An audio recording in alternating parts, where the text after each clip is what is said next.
Мария всегда мечтала о большой семье. Когда она узнала, что ждет близнецов, ее счастью не было предела. Вместе с мужем, Андреем, они подготовили все необходимое для своих двух прекрасных мальчиков Максима и Ивана. Они были счастливы, полны надежд и мечт о будущем, которое теперь стало реальностью. Первые дни после родов были настоящим праздником.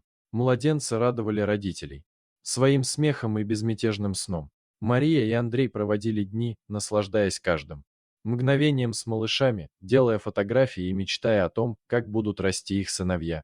Однако через неделю после выписки из роддома жизнь семьи резко изменилась. На очередном осмотре педиатр, внимательно изучив результаты анализов, сообщил Марии и Андрею ужасную новость.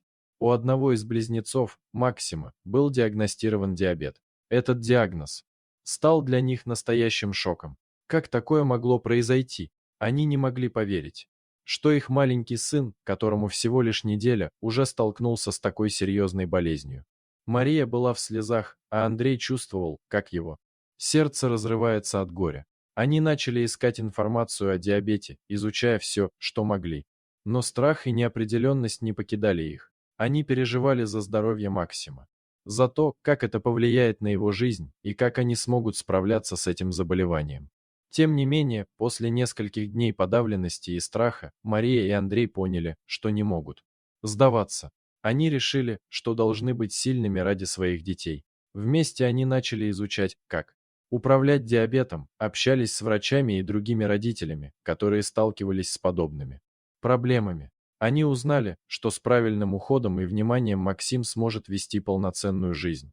С каждым днем они становились все более уверенными в своих силах. Они адаптировали свой распорядок, чтобы включить регулярные проверки уровня сахара в крови и здоровое питание. Несмотря на трудности, Мария и Андрей старались создать для своих сыновей атмосферу любви и поддержки, чтобы они всегда чувствовали себя в безопасности и счастливыми.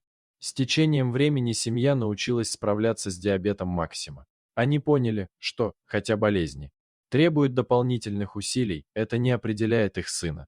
Максим рос активным и жизнерадостным мальчиком, а Иван всегда поддерживал своего брата, участвуя в его лечении и помогая ему.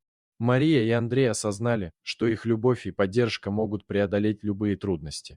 Они стали более сплоченной семьей, научились ценить каждое мгновение и не терять надежды, даже когда жизнь ставила перед ними испытания. С каждым днем их любовь к детям только крепла, и они были готовы делать все возможное, чтобы сделать жизнь Максима и Ивана яркой и счастливой, несмотря на все преграды. Спасибо за просмотр. Подписывайтесь на канал, где вы найдете еще много интересного. А также ставьте лайки и пишите комментарии, что думаете насчет этой истории.